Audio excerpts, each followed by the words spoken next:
जी नमस्कार। स्वागत है दोस्तों आपके अपने यूट्यूब चैनल हिंदी परीक्षा एसके पर। तो आज की इस वीडियो में हम लोग बात करेंगे MHD3 के बारे में। ठीक है, MHD3 का एक बहुत ही इम्पोर्टेंट प्रश्न जो कि कई बार एग्जाम में देखने को मिलता है।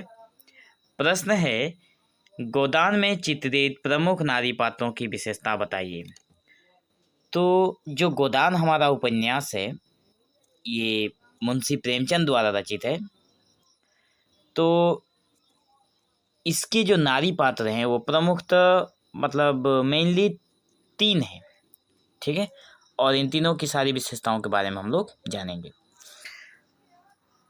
तो आंसर में हम लोग लिखेंगे कि गोदान मुंशी प्रेमचंद ठीक है द्वारा रचित नारी पात्रों की चित्रण अत्यंत सजीव और यथार्थवादी है।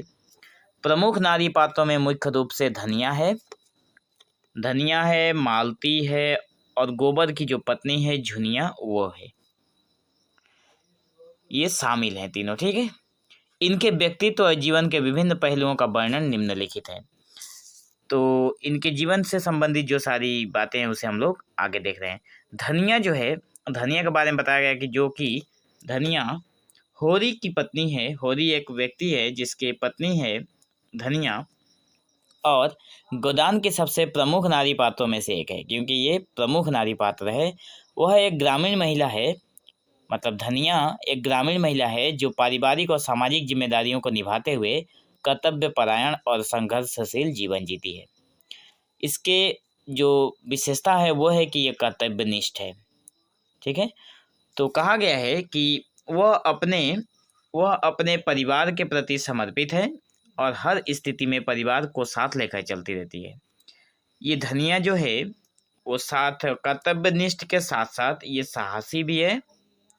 ठीक है, कहा गया है कि जब होरी कई गलत निर्णय या फिर कोई जब होरी जो है जब वो कोई गलत निर्णय लेता है तब धनिया उसे खुलकर टोकती है और उसके निर्णयों का विरोध भी करती है। वो अपनी बात रखने में साहसी है। साथ ही साथ जो धनिया है वो संवेदनशील भी है। कहा गया है, लिखा गया, इसमें हम लोग लिखेंगे कि धनिया के अंदर करुणा भी है और ममता की भावना भी है।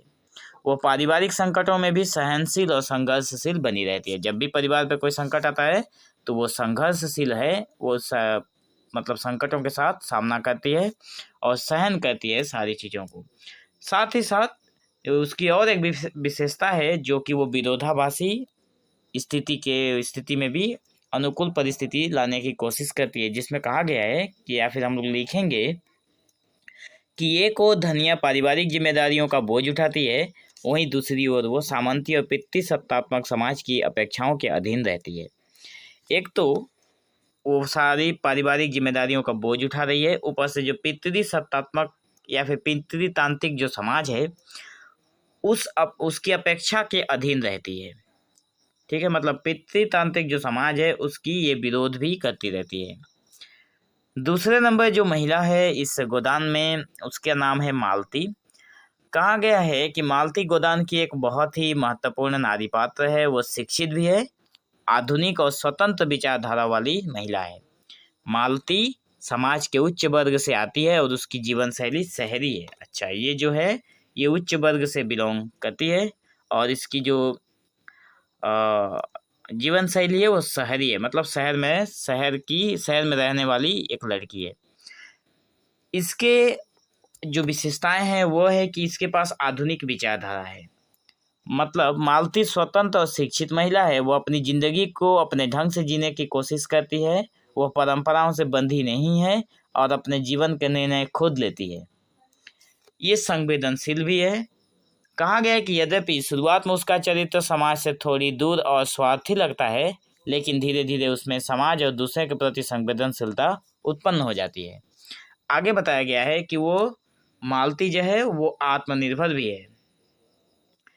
इसमें हम लोग लिखेंगे कि मालती आत्मनिर्भर है और किसी पुरुष पर निर्भर नहीं रहना चाहती है। वो आर्थिक और मानसिक रूप से स्वतंत्र है। तीसरे नंबर जो नारी पात्र है वो झुनिया है जो कि गोबर की पत्नी है। तो इसमें हम लोग लिखेंगे कि झुनिया गोबर की पत्नी एक निम्न वर्गीय महिला है जो अपने साहस और संघर्ष से जीवन की कठिनाइयों का सामना करती है। इसकी जो विशेषताएं हैं वो है कि ये साहसी और आत्मनिर्भर है। तो झुनिया अपने साहस और संकल्प से परिवार में अपनी जगह बनाती है। उसे समाज से तिरस्कार का सामना करना पड़ता है, लेकिन वो हार नहीं मानती है, वो डटकर उसका सामना करती है अपने साहस के साथ। आगे बताया गया है कि इसमें ममता भी है और प्रेम भी कूट कूट कर भरा पड़ा है। तो लिखेंगे कि झुनिया अपने बच्चों और परिवारों के प्रति ममता और प्रेम दर्शाती है। वो अपने बच्चे के लिए समाज के विरोध का सामना करने को तैयार रहती है। दोस्तों, ये क्वेश्चन आप लोगों के MHD 3 के हैं, जो कि एग्जाम में आए हुए हैं। ठीक है, आप लोग प्रीवियस क्वेश्चन निकाल कर या फिर डाउनलोड करके आप लोग देखना, या फिर हमारे चैनल पे भी मिल जाएगा आप लोगों को प्रीवियस ईयर का क्वेश्चन। वहाँ पे इन सारी चीज़ों को आप देख सकते हैं कि किस तरह का क्वेश्चन आया हुआ है। तो निष्कर्ष में हम लोग देखेंगे कि इन तीनों नारी पात्रों के माध्यम से प्रेमचंद ने समाज के विभिन्न वर्गों और स्त्रियों के जीवन की चुनौतियों को प्रभावी ढंग से प्रस्तुत किया है।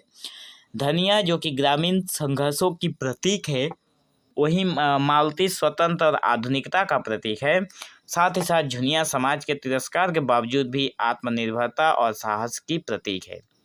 यहाँ पे धनिया मालती को शहरी जीवन, धनिया को ग्रामीण जीवन के साथ संघर्ष मिला है, और ये जो है झुनिया जो है इसे निम्न स्तर के समाज के साथ यहाँ पे इन्होंने तुलना किया है। ठीक है, सो ये रहा आप लोगों का एक छोटा सा आंसर, जो कि बहुत ही इंपॉर्टेंट है और एग्जाम के दृष्टिकोण से कई बार एग्जाम में पूछा गया है और अत्यंत सहज भी है, जिसे आप लोग जिस तरह से चाहें उस तरह से बनाकर लिख सकते हैं। सो बने रहे चैनल के साथ इसी तरह के इंटरेस्टेड वीडियो पाने के लिए। So thank you for watching this video. Have a nice day.